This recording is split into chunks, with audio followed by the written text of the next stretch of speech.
Bien, pues comenzamos con la primera actividad de este encuentro global de directivos y directivas de la salud y lo hacemos con una mesa, como les comentaba, que va a girar en torno a la relación del sector con la Administración y la importancia de la colaboración público-privada, de cómo mejorar los sistemas de gestión. Es una mesa que va a moderar Carlos Rus, que es el presidente de la Alianza por la Sanidad Privada Española, ASPE. ¿A quién cedo la palabra? Muy buenas tardes a todos. Agradeceros vuestra asistencia y así la oportunidad de moderar esta mesa, igualmente la redacción médica. Una mesa seguro apasionante, donde además muy equilibrada. Contamos con una magnífica representación del ámbito público y privado. Y en el caso de Javier, que lo tenemos en Valencia, pues por las circunstancias que bien conocéis, pues se mezcla también la experiencia en el ámbito público, en el ámbito privado y en el modelo también público concesional, ¿no? Por orgánica, sí deciros, voy a presentar a cada uno de los ponentes y después de presentar el primero, él hablará, cada uno de ellos va a hacer una introducción en torno a 5 o 7 minutos. Entonces vamos a ir presentando intervención para que sí tengáis bien identificado también a la persona y el mensaje, ¿no? Y después tendremos un debate en el que, por supuesto, se admiten las preguntas que consideren oportunas. Para dar comienzo, pues a mi izquierda, Jesús Burgó Perraud, amigo, presidente institucional de HM Hospitales Territorial Sur, presidente también de la Asociación de Clínicas y Hospitales Privados de Málaga, donde además coordina el clúster de turismo sanitario. Jesús es licenciado en Ciencias Económicas y Empresariales. Es una persona que cuenta con más de 30 años de experiencia en el sector, tanto en su momento como director gerente y propietario del Complejo Hospitalario Integral Privado de Málaga o del Centro Hospitalario Clínica La Encarnación también de Málaga, dentro de lo que sería el sector hospitalario, y otras también experiencias como cofundador y director de LEMA, que era una empresa dedicada a la electromedicina, y de Red Medic, que estaba especializada en la prevención de riesgos laborales. Jesús. Bueno, pues muy buenas. Si juzgamos sabiamente, daremos lo non perdido por pasado.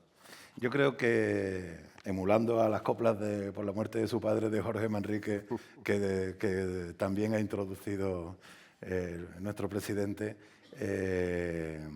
yo creo que la colaboración público-privada siempre ha ido así. Es decir, siempre ha ido, bueno, pues viendo lo pasado y haciéndolo de una forma poco planificada, es decir, intentando siempre salvar el problema, que ya hablaremos posteriormente antes del COVID, en el COVID, después del COVID, que supongo que saldrá.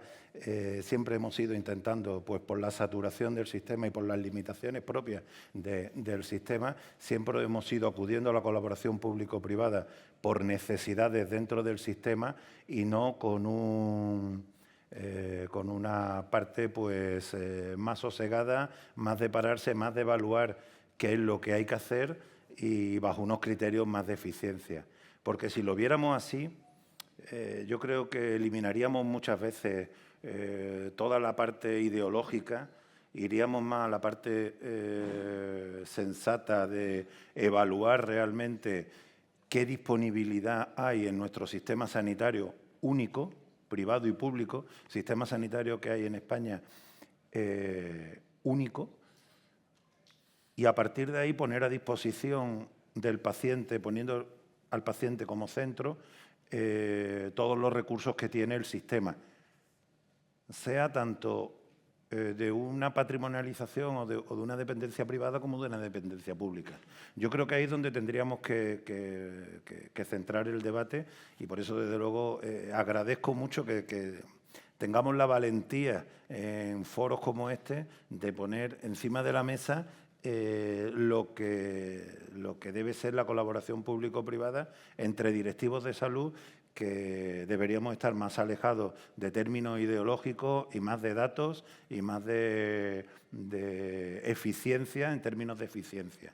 Efectivamente, como bien ha dicho Carlos, yo llevo 30 años como directivo de salud en varios hospitales, Clínica de la Encarnación, después Hospital Chip y ahora centrado dentro de la red de HM Hospitales que todos conoceréis.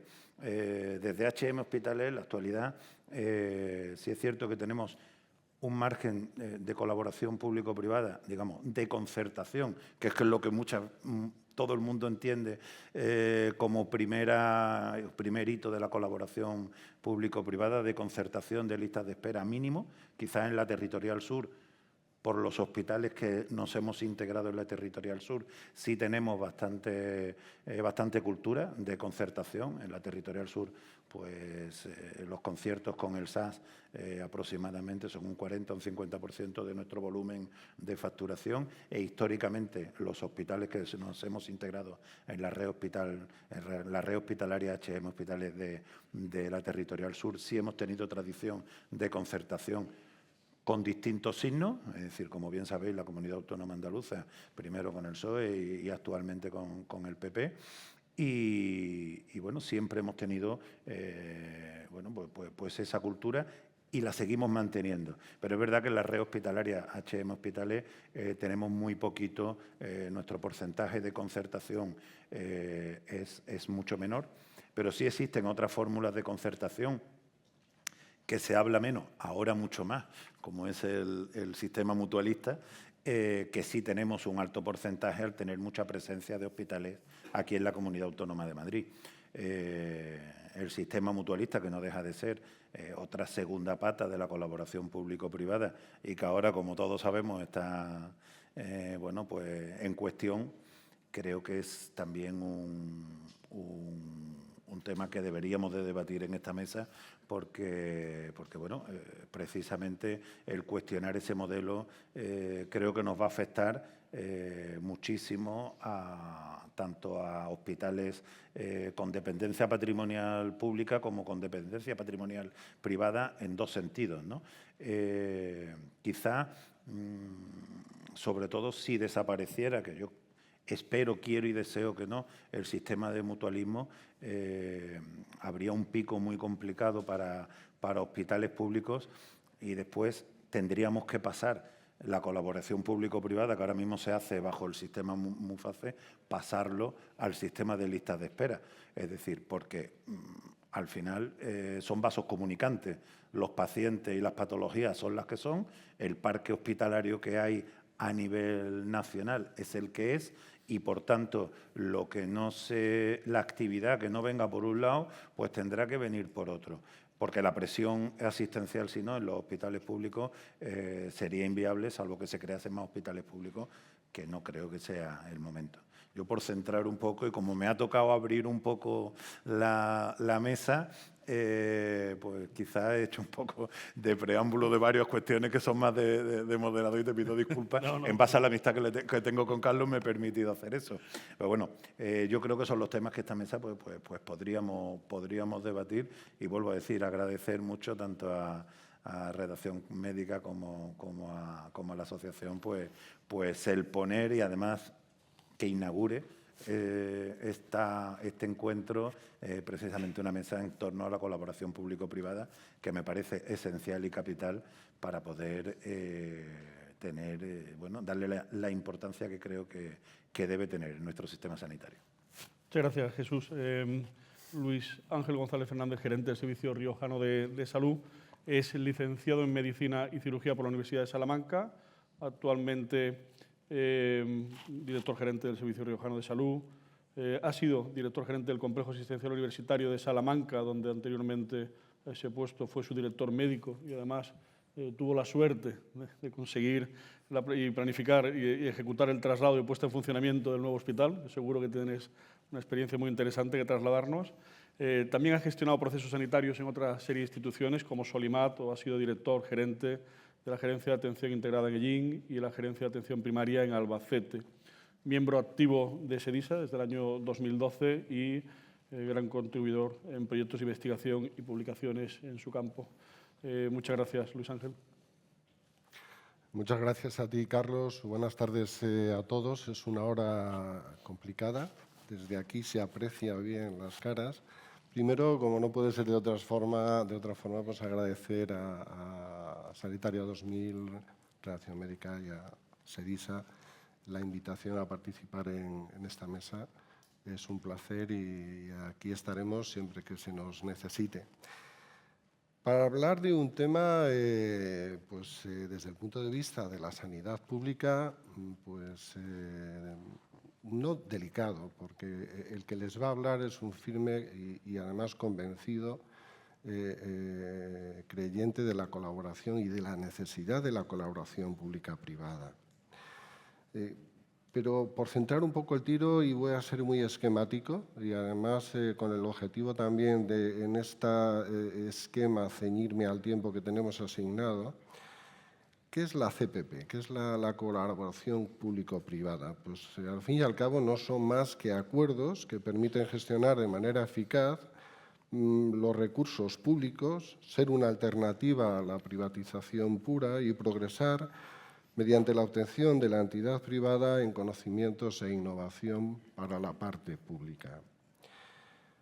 Y estos contratos, ¿cómo los veo? Yo creo que debe reunir una serie de requisitos. No pueden hacerse de cualquier forma. Y esos requisitos serían una aplicabilidad poco engorrosa, es decir, fácil, de implementación sencilla, un discurso y una narrativa sólida por los dos sectores que eliminen las barreras que existen, queramos o no, un uso inteligente de los datos sanitarios, transparencia y reglas de juego claras, ejecución presupuestaria monitorizada permanentemente, un uso adecuado y eficiente, lo dice un gerente de un servicio público de salud, de los recursos públicos, y entrada gestionada de las empresas en colaboración con la Administración mediante un acceso definido de forma explícita y detallada en los contratos que se firmen. En resumidas cuentas, podría estos 8 aspectos reducirlos a 3, que sería 1, transferencia de iniciativa y capacidad de decisión al sector privado; 2, distribución de riesgos entre los dos sectores; y 3, una adecuada distribución de compromisos también entre los dos sectores.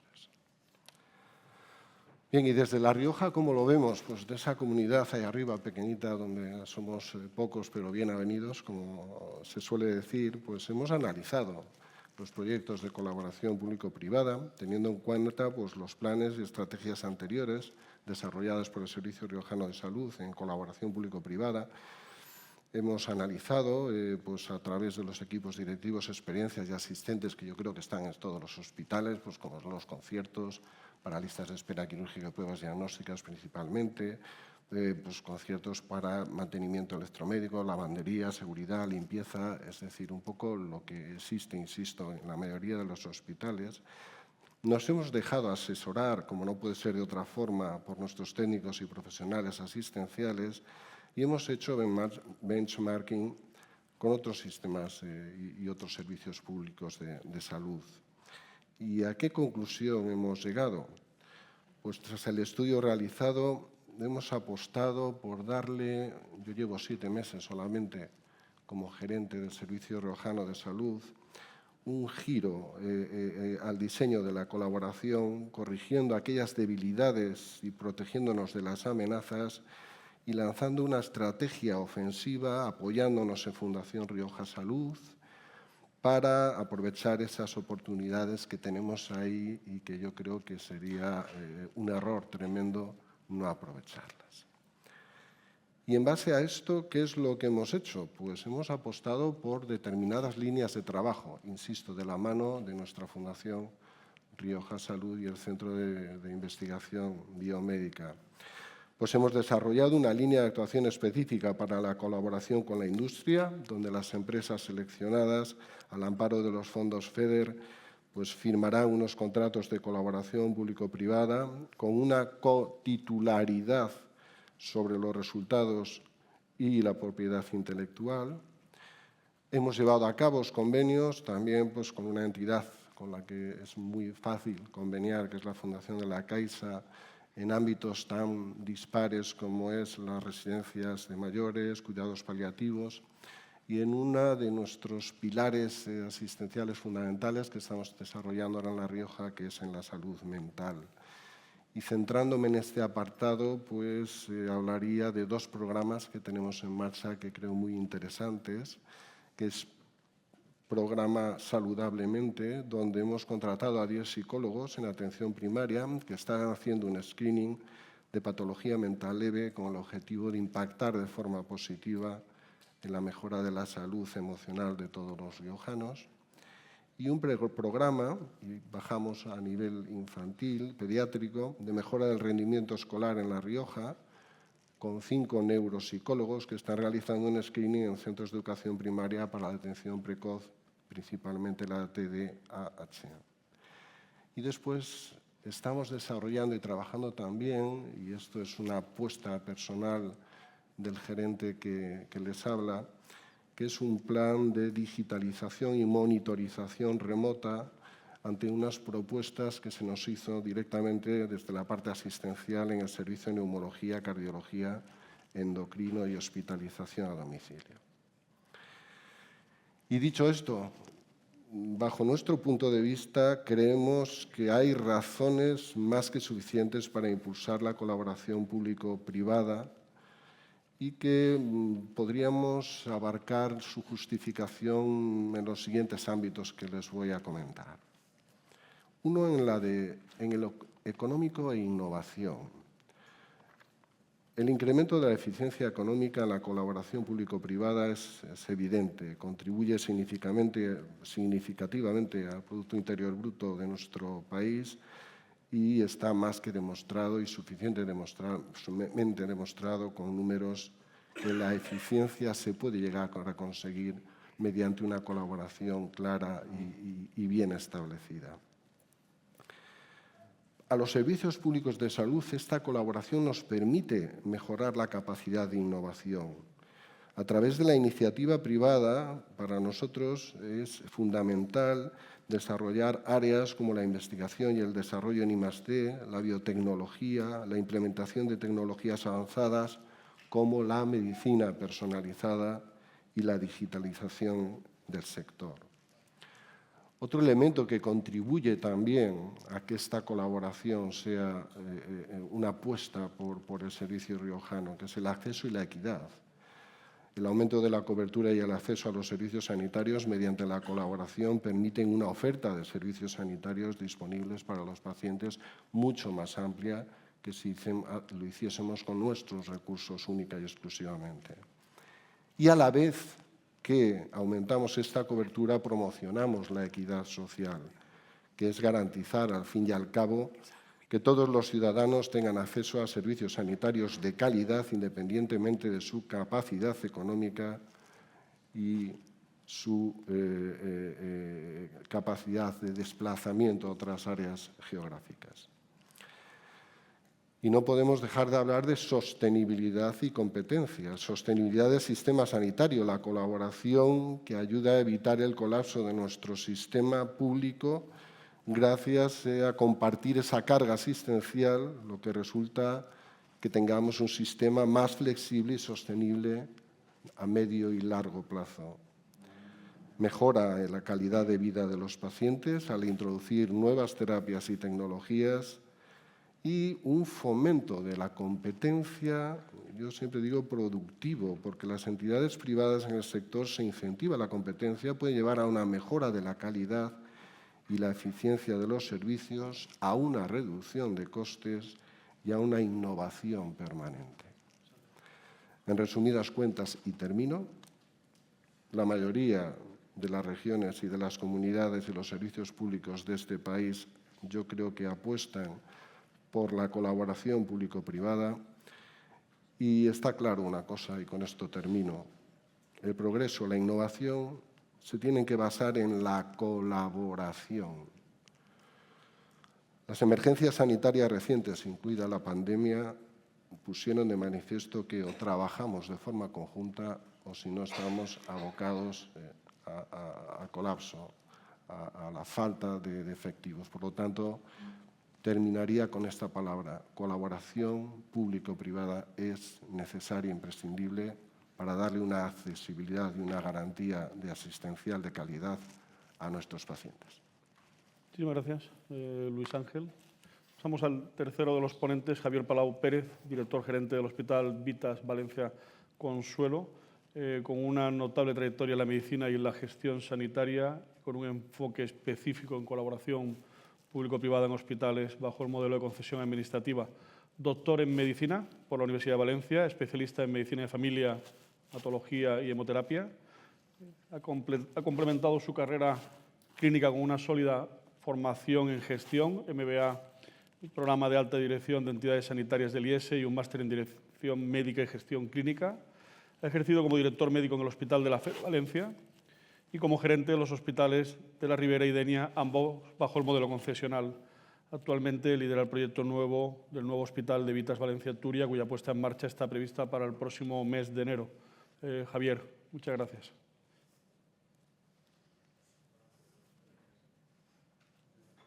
Espera, Javier, porque no te oímos. te oímos. No se me ha llegado. Ahora sí, ahora sí. No está nada. Vale. Bueno, pues en primer lugar, gracias, Carlos, por la presentación. Gracias a la organización, a Sanitario 2000, a la Asociación Médica, a CELIXA, por la amable invitación a participar en estas jornadas. Y en primer lugar quisiera pedir disculpas pues, por el hecho de no poder estar ahí con vosotros, ¿no? Pues porque, como bien sabéis, vivo en Valencia. Esto se iba a hacer en Valencia, con lo cual me venía muy bien. Después se trasladó a Madrid y resulta que en Valencia estamos saliendo en estos momentos de una alerta roja y ha sido muy difícil poderse mover, con lo cual, pues bueno, yo creo que al final hemos podido conseguir estar ahí, aunque sea virtualmente. Bueno, a mí, por seguir añadiendo cosas a todo lo que se está diciendo, que obviamente la mayor parte de todas estas cosas se pueden suscribir, me sigue llamando mucho la atención cómo después de 27, 28 años en las que salió aquella ley de las nuevas formas de gestión, ¿no? y que venía un poco a como dar el espaldarazo a esto de podemos tener una gestión sanitaria que no tenga que ser específicamente pública y con gestión directa, sino que pueda haber otras formas de gestión. Es que todavía seguimos discutiendo, pues bueno, estos temas, ¿no? Y que eso y durante todos estos años hemos tenido una permanente controversia sobre lo mismo y que además hasta el punto de ahora mismo estamos hablando en algunas ocasiones de derogar incluso esta ley, ¿no? De hace ya del año 97, si no recuerdo mal. Llama mucho la atención porque además los datos lo que nos dicen claramente es que la colaboración público-privada existía ya antes y sigue existiendo y va a seguir existiendo inexorablemente. Porque, bueno, en estos momentos prácticamente un 30 o casi un 30% del gasto sanitario en nuestro país es un gasto sanitario que hace el propio sector privado, obviamente, esto es así. Además, el gasto privado está aumentando pues bueno, en el mismo ritmo o quizá más incluso que el gasto público.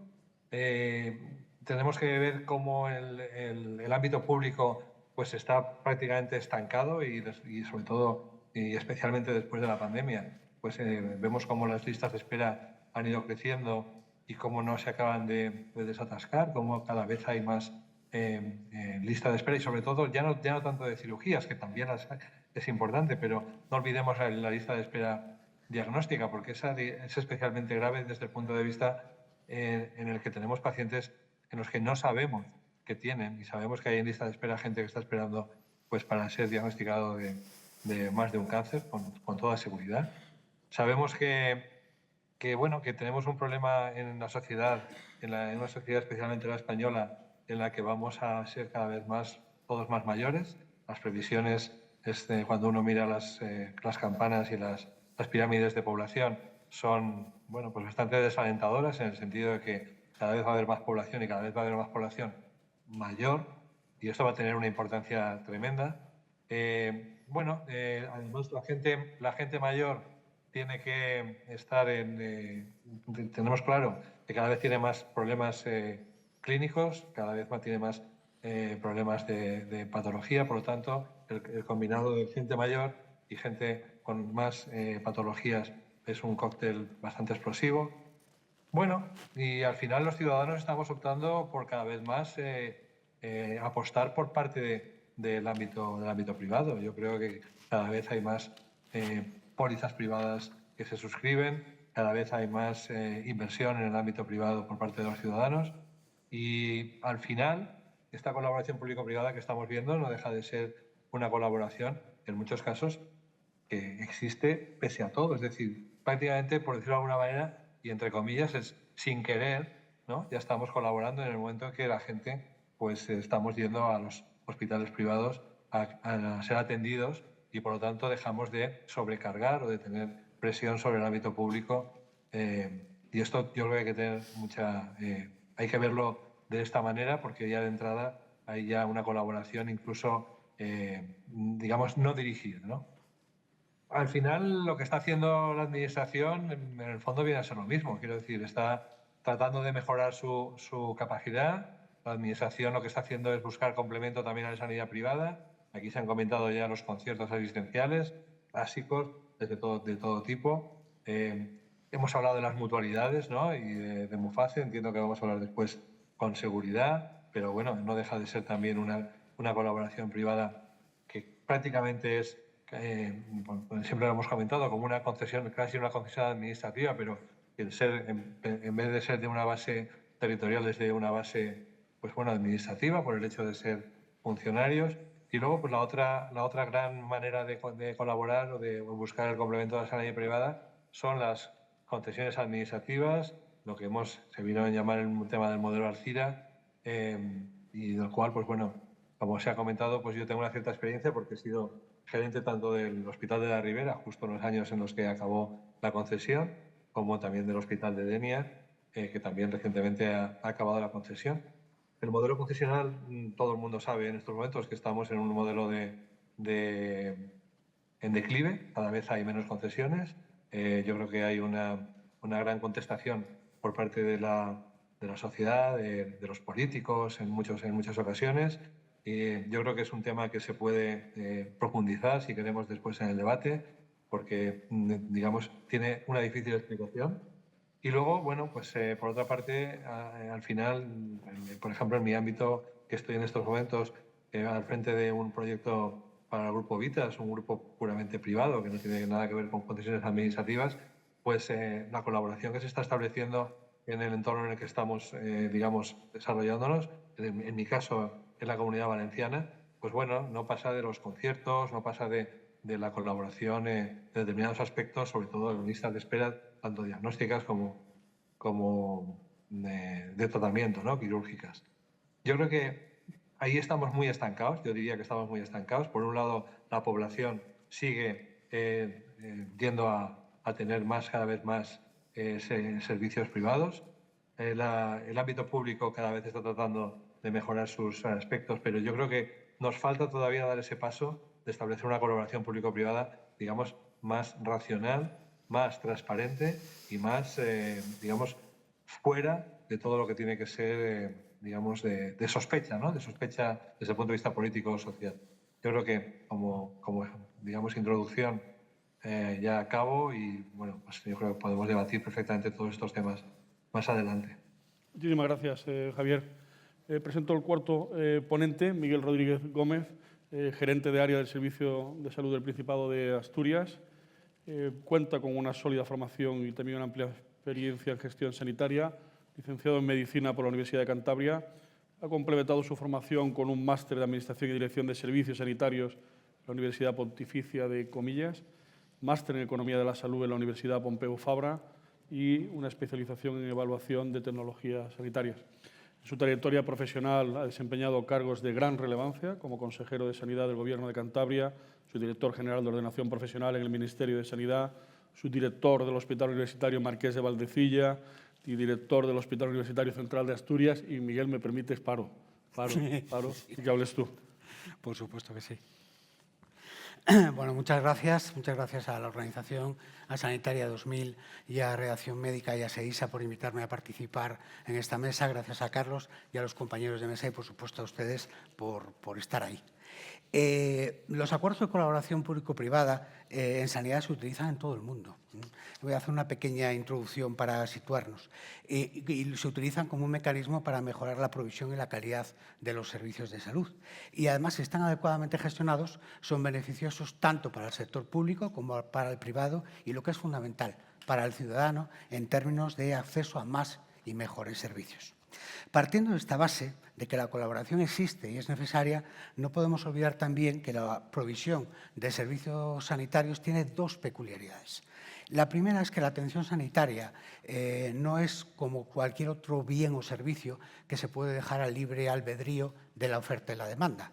El Estado tiene la obligación de garantizar el acceso equitativo a la asistencia sanitaria. Y la segunda peculiaridad, posiblemente de menos calado social, pero de gran trascendencia, es el tema de la información imperfecta o la asimetría de información que existe entre el proveedor de servicios y el usuario final. Además, no podemos olvidar, porque es consustancial a su materia, que el objetivo principal de los agentes privados es la maximización del beneficio, como es lógico, porque el que tiene una empresa la obtiene para tener beneficios, no para tener pérdidas. Y el ánimo de lucro supone un poderoso incentivo para los agentes económicos y es indudablemente un elemento dinamizador de la economía y de la innovación y de la eficiencia, pero también puede entrar en algún momento en conflicto con el interés general. Por lo tanto, por supuesto que el sector privado puede contribuir a ofrecer una atención sanitaria integral y muy eficiente, pero es imprescindible también delimitar las fronteras y las formas de relación entre lo público y lo privado. Y aunque este tema está, con muchas connotaciones ideológicas, yo quiero apartar las connotaciones ideológicas y hacer un acercamiento técnico al asunto. Si analizamos las formas de colaboración público-privada por ámbitos y por niveles, la colaboración público-privada existe en muchos ámbitos ya. Existe en el ámbito de la formación continuada de los profesionales, de la investigación, etcétera, etcétera. Pero bueno, por el título de la mesa nos vamos a centrar en la colaboración en el ámbito de la gestión sanitaria. Y lo primero que hay que decir es que la prestación de asistencia sanitaria en todos los países, en todos, implica algún tipo de colaboración público-privada. Y España no es una excepción. A pesar de ser un modelo eminentemente público, pues ya hay mucha colaboración público-privada en prestaciones como puede ser la mayor parte de la diálisis, las terapias respiratorias, el transporte sanitario, hasta incluso la farmacia de receta. Es un modelo de colaboración público-privada. Pero, además de eso, existen lo que nominaba el compañero, los conciertos, bien sea en su forma complementaria o en su forma sustitutoria, que se dan con numerosos agentes, con clínicas puramente privadas, con entidades sin ánimo de lucro, con órdenes caritativas o incluso hasta con asociaciones. Bueno, si lo analizamos por niveles asistenciales, yo a nivel de la atención primaria hay muy pocas experiencias de colaboración público-privada, que básicamente se limitan a los sitios donde hay o ha habido concesiones administrativas o en el ámbito de Cataluña las entidades de base asociativa, pero que representan muy poca parte de atención a la población, aproximadamente un 3,5%. Por lo tanto, no tenemos la expertise o la experiencia o la evidencia científica de si eso ha sido bueno o no.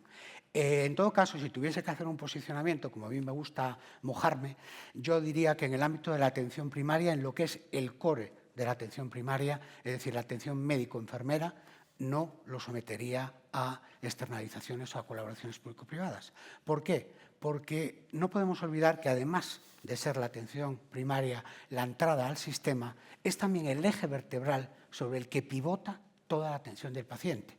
Y eso, externalizarlo y pasarlo a manos externas, yo creo que supone una descapitalización de un área nuclear de la asistencia sanitaria que fácilmente puede magnificar problemas de coordinación que ya tenemos ahora, con lo cual si introducimos más agentes hay más posibilidad de que los hubiera y además especialmente cuando las distintas partes actúan bajo marcos de incentivos distintos, opuestos. Otras colaboraciones público-privadas en el ámbito de la atención primaria, en prestaciones concretas, estoy pensando en la fisioterapia, en la salud bucodental, etcétera, etcétera, la optometría, pues por supuesto que estaría abierto a explorarlas. A diferencia de la atención primaria, la colaboración público-privada en el ámbito hospitalario tiene muchísimas formas y es además muy abundante. De hecho, solo hay que mirar los últimos datos de IDIS del año 2022 que cifran esa colaboración público-privada en 7.460 millones de euros. Y hay que tener en cuenta que esta colaboración público-privada a nivel hospitalario podemos decir que hay una gradación que tiene su trascendencia por lo que voy a comentar después. Por una parte, podríamos decir un nivel más bajo, que sería concertar procesos o intervenciones concretas, que lo utilizan todas las administraciones públicas para aligerar las listas de esperas.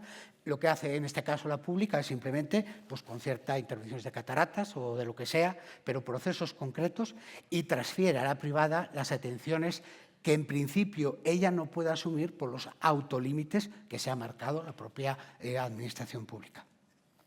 Otro nivel distinto sería ya, estamos hablando de colaboración público-privada en manejo de procesos de imprecisa definición, como puede ser, pues, por ejemplo, procesos oncológicos, en los que el profesional privado tiene que tomar decisiones sobre alternativas terapéuticas.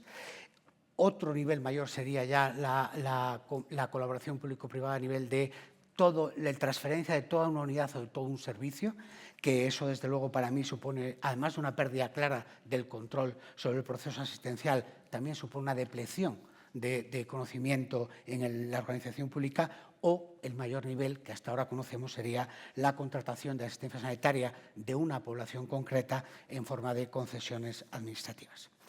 Si tengo que hacer un posicionamiento también a nivel de hospitalaria, yo no veo límites a cualquier tipo de colaboración público-privada en el ámbito hospitalario, si bien, evidentemente, a medida que avanza ese gradiente que os he comentado, ese gradiente de externalización, hay consideraciones más complejas, sobre todo en definir bien claro cuál es el objeto de la prestación y en el diseño de los contratos y de la evaluación de resultados. Como mínimo, para mí, cualquier administración pública que se plantee recurrir a una colaboración público-privada tiene que definir, lo primero, qué va a comprar, estableciendo claramente, definir claramente qué va a comprar y verificando su prestación. Segundo, a quién lo va a comprar, tiene que decir qué características tienen que cumplir los proveedores que puedan acceder a esa prestación. Y la tercera, valorar los resultados no solo en términos económicos, que estamos muy acostumbrados a valorar los resultados solo en términos económicos, no, también los resultados asistenciales. Y en mi opinión, muchas veces en lo que fallamos en el sistema, en la parte pública del Sistema Nacional de Salud, es que hay una extendida carencia de previsiones sobre la evaluación del desempeño. Lo tenemos en nuestras propias organizaciones, pero también lo tenemos cuando contratamos externamente y fallamos mucho en la escasísima actividad de supervisión que tenemos sobre los contratos que externalizamos.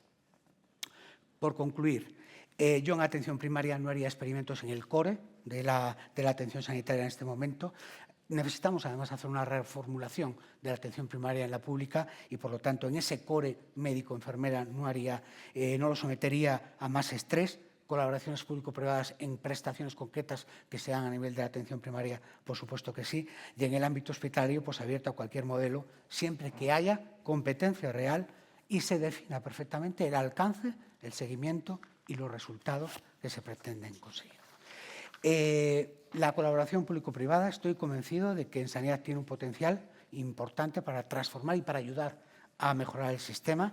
Ahora bien, también tengo que decir, y con esto concluyo, que muchas veces damos por sentado que los fallos empíricamente constatados que tiene el sistema público son irresolubles, pues en gestión de personal, en regulación, incluso cuando contratamos tenemos fallos y damos por supuesto que esos fallos son consustanciales y no. Los fallos en el sistema público no se pueden solucionar y se pueden mitigar y por lo tanto también tenemos que trabajar en esa línea, en no buscar alternativas sino también en mejorar los resultados.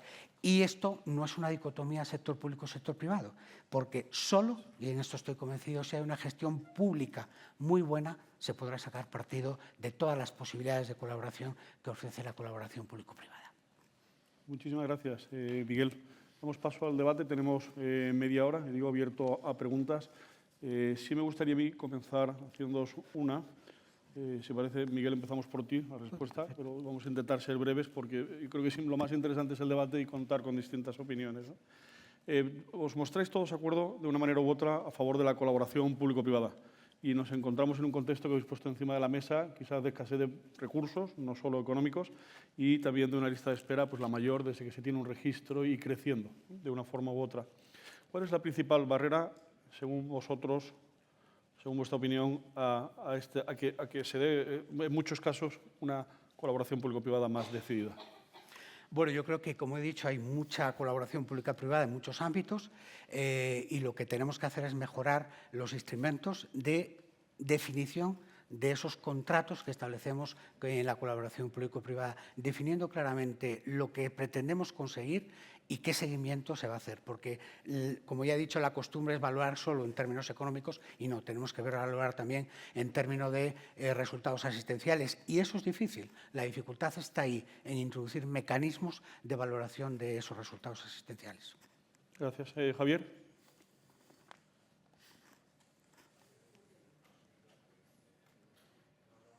Espera un segundo, Javier, porque no conseguimos escucharte. ¿Ahora? ¿Prueba ahora? Vale, ¿ahora sí? Sí. Ahora. Ahora sí, perdonad.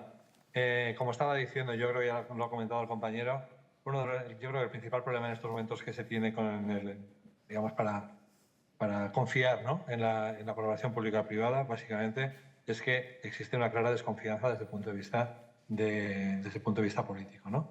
Estamos hablando de que, bueno, no se puede tener continuidad en los programas de colaboración público-privada cuando los determinados partidos políticos, pues cada uno tiene una visión totalmente radical y diferente sobre lo que es. Por una parte, unos piensan que es privatizar la sanidad, por otra parte es un aumento de la eficiencia y, bueno, yo creo que ese es el principal problema, entre otros, porque también, pues bueno, se ha comentado ya el tema de la falta de transparencia a la hora de establecer los contratos, que tienen que ser perfectamente transparentes, que en los contratos tiene que venir perfectamente bien establecido cuál va a ser el sistema de medición. Totalmente de acuerdo en que no solo podemos estar hablando de mediciones desde el punto de vista económico, sino que, por supuesto, tenemos que estar hablando de temas de calidad, de temas de eficacia y de eficiencia en general. Y, desde luego, pues bueno, hay otro de los problemas es que, bueno, pues que tenemos a veces una incompatibilidad de objetivos, tanto desde un lado como desde el otro, y esto hace que, bueno, pues que probablemente en algunos casos lleve a la desconfianza por parte de la parte pública del sector privado. Yo creo que nos hace falta mucha transparencia, nos hace falta que podamos confiar todos en todos, ¿no? Y yo creo que esto se hace, digamos, pues abriendo claramente bien los contratos, dejando claramente bien cuáles son los sistemas de control. Yo tenía la experiencia en el ámbito de las concesiones administrativas. Pues bueno, hay de sobra sistemas de control, pero no se ponían bien en funcionamiento. Estoy refiriendo a las comisiones mixtas para ver cómo va el desarrollo de todos los indicadores. Todo lo que es el tema de hacer las liquidaciones en tiempo y forma cada año, etcétera, etcétera. Y esto, bueno, pues desgraciadamente, bien, sobre todo y en muchos casos, desgraciadamente, por parte de la propia administración, que era la que dejaba a veces sus funciones en estos ámbitos, ¿no? Entonces hay que pedir y exigir que cuando se produzca un contrato de este estilo, se produzca una transparencia y un control muy exhaustivos. Muchas gracias, Luis Ángel. Sí, yo comentaba en mi exposición, hablaba bueno, de hecho, hace 2 días estuve presentando la estrategia del Servicio Riojano, Plan Estratégico del Servicio Riojano Salud 25-28, y uno de los análisis que hicimos fue, de entre otros muchos, el tema de la colaboración público-privada. De hecho, hablaba de una estrategia de reorientación en el diseño de la colaboración, intentando corregir las debilidades y protegiendo de las amenazas, pero lanzar a la vez una estrategia ofensiva para aprovechar las fortalezas y las oportunidades que las hay. Y dentro de esas debilidades y amenazas que estuvimos analizando, y además de forma profunda por parte del equipo directivo y por parte de la organización, existen, es decir, hay varias. Dentro de las debilidades, pues, se tiene que dar una convivencia entre culturas organizativas e institucionales de dirección con una mentalidad totalmente diferente. Es decir, yo me siento a la mesa que con una entidad privada con la que voy a firmar un convenio, con mi director médico, mi directora de enfermería, nuestros homónimos, homólogos enfrente, su visión y su mentalidad a la hora de hablar de la jerga del contacto cambia. Y eso parece que no, pero ya si empezamos de base con una dificultad en la comunicación inicial por conceptos y visiones distintas de lo que se pretende, eso dificulta, ya crea una barrera a la hora de establecer esa comunicación. Y después, porque por desgracia, y digo por desgracia, estamos acostumbrados, yo llevo en el mundo de la gestión ya muchos años, a que esa transparencia a la que yo hacía referencia, ese control sobre las operaciones en el sector público, en muchas ocasiones ha dejado mucho que desear. Más bien lo contrario, es decir, poca transparencia, poco control, indicadores mal definidos y creaciones de comisiones de seguimiento ad hoc poco eficaces. Entonces, colaboración público-privada sí, sin soslayar que existen unas barreras organizativas y políticos-sociales. ¿Por qué? Porque yo cada vez que abro la boca y digo voy a hacer un concierto para mis listas de espera, que además tengo que decir que van fenomenal gracias a la utilización óptima de las herramientas que se me brindan, que es la actividad en jornada ordinaria más la extraordinaria más el concierto externo. Pero en cuanto hablo de concierto externo, rápidamente todo el mundo, bueno, al día siguiente estoy en los periódicos diciendo que voy a privatizar la sanidad. A ver, que el concierto externo significa un 3,7% de mi actividad quirúrgica. ¿Estoy privatizando la sanidad? No.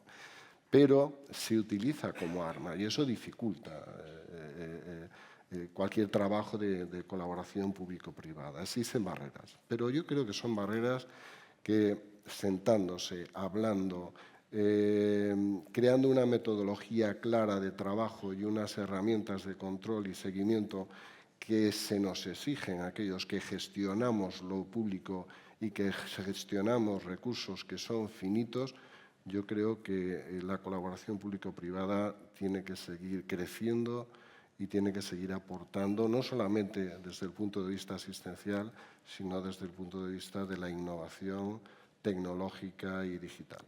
Muchas gracias. Jesús. Muy breve. Pues, porque además yo creo que estamos todos de acuerdo en esto, es decir, lo hemos dicho todos, quitando la ideología del centro, poniendo al paciente en el centro, poniendo todos los recursos que tenemos en el sistema sanitario que sea a disposición del paciente y siendo transparente. Esa falta de transparencia que muchas veces y es real, que ha existido, y esa falta viene, yo creo que muchas veces por los prejuicios ideológicos que vienen asociados a nuestro sistema sanitario. Y ojo, no estoy hablando, esto no es un tema de colores, ¿vale? Que también podríamos hablar, pero no es un tema de colores. Es decir, yo agradezco mucho y me encanta escuchar a un gerente de un sistema sanitario hablar de que no tiene prejuicio en torno a la concertación siempre y cuando sea en transparencia. En nuestra parte, en el Servicio Andaluz de Salud y en concreto en una consejera, el año pasado pues, había un artículo presumiendo de haber concertado menos, cuando además le habían aumentado las listas de espera. Oiga, pues no presuma usted de haber bajado el porcentaje de conciertos y procure usted presumir de haber bajado las listas de espera. Quiero decir, si se pone el paciente en el centro, se quitan todos los prejuicios ideológicos de la concertación público-privada. Hay un campo inmenso de mejora del sistema y de la eficiencia del sistema sanitario y eso será en beneficio del paciente. Y hablo de que si quitamos ese prejuicio puede haber unos desarrollos más allá de la simple gestión de listas de espera de pacientes. Es decir, estamos hablando incluso de comités mixtos de tumores, incluso, en fin, un campo muy amplio que no tenemos tiempo para desarrollar y que sería interesantísimo. Pero si quitamos esa componente ideológico, creo que tenemos un sistema de mejora de nuestro sistema sanitario que, como bien se ha dicho aquí ya en esta mesa, es con unas necesidades muy crecientes, tanto por población como por edad, y una estructura sanitaria que es la que tenemos y que no puede crecer al ritmo de la demanda de los pacientes. Luego, o tenemos o avanzamos en esa despolitización, en esa desideologización del sistema en pro a concertar y en pro a esa flexibilidad, o no vamos a poder atender todas las necesidades que los pacientes nos van a demandar. Gracias, Jesús. Yo, por continuar con el diagnóstico, yo creo que casi es comúnmente valorado que, dada o independientemente de la relación que existiera entre la Administración, hablamos en una mesa de relación de la Administración con el sector, pero yo hablo de la Administración con el sector y del sector con la Administración, en ambas líneas. La anterior al COVID, fuera la que fuera, para mí el COVID, creo que generalmente todos hemos entendido que ha sido un punto de unión y de estrechar lazos muy importante entre la Administración y el sector. Dentro de vuestro diagnóstico, situación actual en la relación de la Administración, ¿estamos mejor, estamos peor? Javier. Bueno, como tú bien dices, Carlos, es verdad que en la época del COVID había necesidad de compartir y de compartir todo aquello que se podía, ¿no? Y entonces, desde el punto de vista del ámbito privado, se ofreció al ámbito público pues cualquier tipo de ayuda y fue bienvenida. Y ha habido experiencias muy variadas, ha habido quien fue más oído, quien fue menos oído, pero yo creo que en general sí que hubo una colaboración muy importante. Una vez ha pasado el COVID, yo creo que estamos, desde mi punto de vista, y en la experiencia, digamos, de mi entorno, estamos un poco regresando a lo habitual, ¿no? Por decirlo de alguna manera. Estamos otra vez, hablando de los conciertos, etcétera. Durante la época del COVID hablábamos muchas veces de traslado de pacientes ingresados durante un tiempo al cuidado del ámbito privado, etcétera. En estos momentos eso, en nuestro entorno, como digo, ha dejado de existir y volvemos casi a la situación a la casilla de salida, ¿no? Pero bueno, no sé cómo lo pueden ver los compañeros. Luis Ángel. Sí, la verdad es que mi experiencia con el COVID, que fue para todos traumática, para mí especialmente traumática, y explico por qué. Porque me coincidió justo la pandemia con el pleno traslado y puesta en funcionamiento del nuevo hospital de Salamanca, un hospital de máxima complejidad, y tuvimos que hacerlo pues en plena pandemia. Es decir, si no quieres pan, pues toma 2 raciones. Pero lo hicimos, es decir, gracias a la colaboración de todos los profesionales y de todos los estamentos conseguimos hacer ese traslado, conseguimos finalizar a falta de la construcción de un edificio, pero que en ello están y acabará finalizando el proyecto. Pero la colaboración en ese momento con lo poco privado que quien conozca Salamanca, pues tenemos por allí, pues lo poco que tuvimos existió. Porque yo desde el primer momento, como gerente en ese momento del hospital, recibiendo el impacto directo de lo que la pandemia significaba, tuve el ofrecimiento inmediato por parte del escaso servicio privado que tenía y, de hecho, tuve pacientes oncológicos, hemato-oncológicos y de inmunodeprimidos en instalaciones de los servicios privados de salud. A posteriori, he cambiado de ubicación geográfica y sí que es verdad que yo no creo que nos hayamos estancado. Lo decía al final de mi presentación. Yo creo que el COVID, probablemente sumado a otra serie de hechos, ha significado, no sé si tanto como un antes y un después, pero sí que ha significado que una colaboración entre las instituciones públicas y privadas no es que sea conveniente, sino que es necesaria e imprescindible. Porque nos debemos a nuestros pacientes. Aquí lo comentábamos antes, es decir, nuestro foco tiene que estar en las personas, en los pacientes y ofrecer todas aquellas herramientas que tenemos a mano para darles una asistencia de calidad integral y con garantías.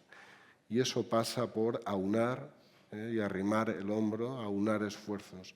Porque si no se hace, yo tengo la prueba en La Rioja, es decir, cuando yo llegué acababa de implementarse el plan de abordaje de listas de espera. Teníamos una demora media cuando se habían suspendido los conciertos y la actividad extraordinaria de prácticamente 130 días, 120, 130. Y gracias a la implementación de la actividad extraordinaria más los conciertos privados hemos pasado en menos de un año a casi la mitad, a 62 días de demora media y una lista de espera estructural de 9.000 a 6.000. Eso quiere decir que algo funciona y que si nosotros tenemos la oportunidad de que ese algo funcione, no podemos negárselo bajo ningún concepto a nuestros pacientes. Y yo, desde luego, como gerente, no lo voy a hacer. Jesús. Bueno, hubo la experiencia en Andalucía, cada uno debe de hablar de su experiencia, supongo. La experiencia en Andalucía fue un caso de éxito del COVID, yo lo tengo que decir así. Nos adelantamos, yo recuerdo aquella reunión en Sevilla en aquel momento con el viceconsejero de Salud, tanto de entidades públicas y privadas, que estábamos aquí dos de los que estuvimos en aquella reunión, unas semanas antes de la declaración de confinamiento, y nos pusimos bajo mando único. En aquel momento ofrecimos, la privada, ofrecimos todos nuestros hospitales desde aquel momento, para ponernos bajo mando único, como digo, previo al decreto de confinamiento. Y, bueno, fruto de eso y de poner todas las herramientas de todos los medios asistenciales que había, públicos y privados, a disposición del paciente sin ningún tipo de distinción, pues se recogieron previamente al decreto, pues se recogieron respiradores, se recogieron de hospitales que no. Se hizo, en concreto en Málaga, digo por lo que me toca, y fue además en mi hospital, un hospital burbuja libre de COVID, para poder atender a todas aquellas actividades quirúrgicas urgentes de toda la provincia de Málaga que se hiciera, y se hizo en un hospital privado, que fue el mío. Es decir, dejamos libre de COVID un hospital privado para que atendiera todas las urgencias no demorables, pues desde neurocirugía cardíaca y demás, hacerla en el hospital nuestro, que curiosamente, lo digo como anécdota porque además fue muy publicado. El alcalde de Málaga fue el primer paciente que entró por urgencia con un problema neurológico, y lo atendimos.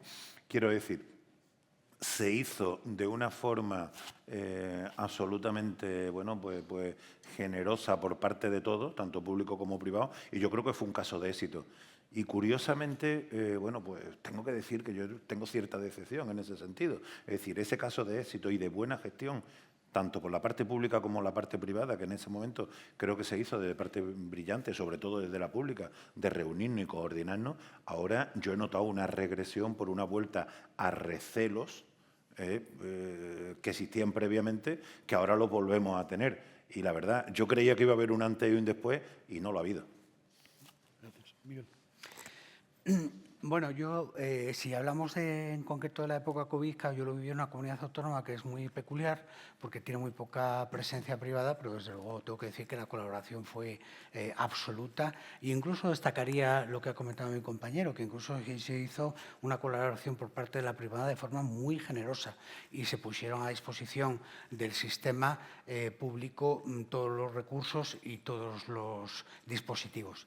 Lo que pasa es que también tenemos que tener en cuenta que no podemos poner como ejemplo de funcionamiento la época COVID, porque la Administración tiene sus reglas, sobre todo en la contratación. Y la contratación pública, que es muy, vamos a decirlo así, permitidme el adjetivo, pejiguera, pero es que, claro, tiene que tener unos controles muy rigurosos, porque yo se lo explico muchas veces en el hospital y en la primaria a mis compañeros, los facultativos, o a mis compañeros que trabajan. Es que yo no puedo ir a IKEA, perdón por la marca, yo no puedo ir a un supermercado y comprar lo que me dé la gana. Es que la Administración no contrata así.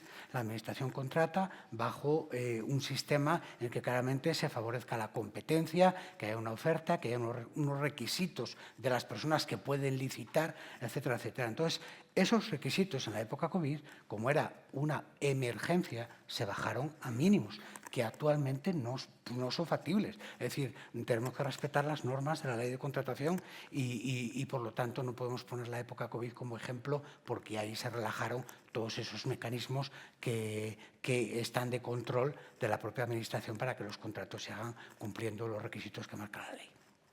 Gracias.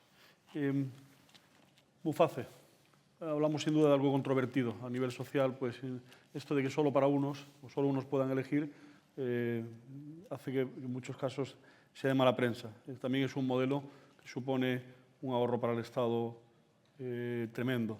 Por otro lado, es un modelo donde el 72% de los funcionarios eligen la atención en la sanidad privada.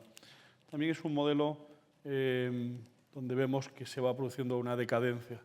Vuestra opinión al respecto, vuestra opinión sobre el modelo, sobre su futuro, sobre si es un caso de éxito que se podría haber ampliado o es algo que debe desaparecer. Luis Ángel. Conozco poco sea el desarrollo, ¿no? Por así decirlo, y la evolución de la controversia, ¿no? de Muface, más que un poco por los medios. Si lo analizas fríamente, yo creo que tendría que haber sido un caso de éxito. Al fin y a la postre, pues a determinados colectivos se les ofrecía la oportunidad de poder elegir, pues dentro del ámbito público, el ámbito privado. Sí que esto venía marcado, y yo por la experiencia que tengo, mucho por las zonas geográficas. Es decir, había zonas geográficas donde la oferta privada era muy amplia y entonces gran parte del porcentaje de esos funcionarios dentro de Muface se iban hacia opciones de ámbito privado. En la que yo estoy, por ejemplo, ahora apenas tenemos, exceptuando una clínica y poco más, una oferta privada, por lo tanto, prácticamente todos los funcionarios de Muface están acogidos al sistema público de salud. Veo la controversia un poco también sesgada y un poco manipulada por un ámbito político-social que yo no querría meterme en este jardín. Pero al fin y a la postre lo que estoy viendo ahora, y me ciño, insisto, a lo que es la parte de prensa, radio y televisión, es que, bueno, si estos conciertos que existían con entidades privadas decaen, los servicios públicos de salud vamos a tener un serio problema, porque vamos a tener un colectivo muy importante que hasta ahora está siendo atendido por la parte privada y nos va a venir a la pública. Si ya estamos de por sí sobrecargados, no quiero pensar lo que se puede llegar a provocar. Pero me da la sensación, por otro lado, de que esto va a ser un tira y afloja entre quien tiene la capacidad de concertar y quien tiene la capacidad de proveer esos servicios, que al final pues seguramente se llegará a algún tipo de acuerdo. Jesús. Bueno, yo creo, bajo mi punto de vista, Muface ha sido un caso de éxito. Ha sido y es un caso de éxito. Y podía haberlo sido más. Podía haberlo sido más. Hoy por hoy, 1.600.000 españoles que son funcionarios han optado por el sistema público de los 2.400.000 de la masa de funcionarios que están adscritos al sistema mutualista. ¿Esto qué significa? Significa que mayoritariamente han elegido, bueno, pues un tipo de servicio diferente, pero que además le ahorra al Estado en unos criterios de eficiencia que son devastadores. Es decir, estamos hablando de casi un 60% del coste per cápita que tiene un funcionario a que tiene. ¿Qué problema tiene? Bueno, pues evidentemente que la población protegida por el sistema Muface está envejeciendo. Está envejeciendo, además de las necesidades crecientes constantes que tenemos ya a cierta edad, en las que lo tenemos, pues de necesidades sanitarias. ¿Esto qué hace? Pues que, lógicamente, el gasto per cápita de Muface se ha incrementado mucho. Se ha incrementado mucho, pero en porcentaje sigue siendo similar. Es decir, sigue teniendo ese 60% o ese 40% de ahorro al sistema sanitario público. ¿Qué soluciones? Hombre, yo lanzo una que evidentemente no lo vamos a arreglar en este foro, pero que la lanza ahí. Es decir, si queremos rejuvenecer la población media cubierta por Muface, ampliémoslo a los funcionarios de las comunidades autónomas, que mayoritariamente las oposiciones que se están creando hoy por hoy son de comunidades autónomas. Si metiéramos dentro del paraguas de Muface a los funcionarios de las comunidades autónomas, rejuveneceríamos esa población. Igual tenemos un pool de pacientes mucho más equilibrado y podría seguir siendo no a los porcentajes de incremento que están pidiendo las compañías aseguradoras, y sí se acercaría más al porcentaje que está ofreciendo las entidades públicas. Dicho esto, que sabemos que es imposible, porque lo sabemos, yo también estoy con los compañeros que creo que esto se llegará a un acuerdo. y que el golpe se minimizaría en caso de que no se funcionara, por lo menos para los hospitales, para los proveedores de servicios públicos. ¿Por qué? Pues muy simple, porque habría un porcentaje importante de funcionarios que se harían su póliza privada, como es obvio, y además habría también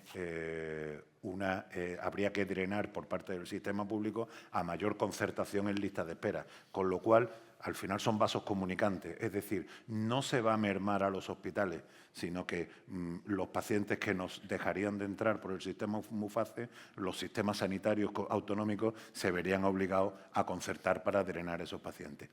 Los que sí pierden es UNESPA, son las compañías de seguros, no en sí los hospitales. Gracias. Miguel. Bueno, a ver, yo desde luego comparto que MUFACE fue un modelo de éxito, o ha sido un modelo de éxito, sobre todo para los usuarios de MUFACE que habían hecho esa opción. No sé si en términos económicos lo ha sido, porque lo desconozco, porque realmente lo desconozco. Hombre, lo que sí que es cierto es que si vamos a la profundidad del tema, yo que soy funcionario de una administración autonómica, porque yo no tengo libertad y el funcionario de determinados grupos la tiene. Es decir, que ahí hay un elemento claramente. Evidentemente, esto es un anacronismo de una época concreta en la que se creó el mutualismo de los funcionarios civiles del Estado, pero bueno, que no deja de ser eso, una rémora de un sistema que yo no digo que haya que quitarlo, digo que es muy peculiar porque solo afecta a un grupo concreto de funcionarios. Hay otros muchos funcionarios que lo somos, que no nos dan esa opción. Por lo tanto, bueno, habría que hacer una revisión en profundidad del sistema y de ver a quiénes va a afectar y si hay otros mecanismos que puedan darse para prestar la asistencia sanitaria a los funcionarios. Gracias, Miguel. Javier. Bueno, ya se han dicho casi todas las cosas. Desde mi punto de vista, obviamente, MUFACE es un tema de financiación. La financiación, y es lo que están discutiendo todos en estos momentos, es si nos quitamos MUFACE y hablamos de la financiación de las comunidades autónomas, tenemos el mismo problema, ¿no? Estamos siempre diciendo que las comunidades autónomas que están peor financiadas tienen un gasto en sanidad menor y, por lo tanto, tienen más problemas que las que mejor lo están financiadas. En MUFACE pasa lo mismo, pero yo creo que todavía con mayor intensidad. Al final, esto, antes se ofrecía una idea, ¿no? Que me parece una idea lógica y que tiene sentido, pero cuando financiamos desde el punto de vista de cápita, y eso lo podemos, digamos, exportar también al tema de concesional, ¿no? A las antiguas concesiones administrativas, lo más correcto sería poder establecer una cápita, digamos, por poblaciones segregadas, ¿no? Y saber en esa pirámide de población que teníamos que tener cada uno controlado dentro de nuestro ámbito, saber qué porcentaje de pacientes tenemos pues, del nivel más alto, que requiere mayor, digamos, servicios, el que requiere mayor intensidad de asistencia. Y hacer una cápita con arreglo a esto. Es decir, no es lo mismo hacer una cápita en una población en la que hay un montón de niños que hacer una cápita en una población en la que no hay niños y lo que hay que son gente muy mayor, como se ha dicho aquí, especialmente en el ámbito de los funcionarios que cada vez pues, son más envejecidos. Entonces, vuelvo a decir, me parece que es un tema de financiación, hay que poner más dinero encima de la mesa por parte de la Administración. Bueno, hay que llegar a algún acuerdo entre las compañías que se meten en este fregado de MUFACE, ¿no? Y que cada vez son menos y las que se meten pues lo hacen cada vez con más de puntillas y, bueno, ver si se llega a ese tipo de acuerdo.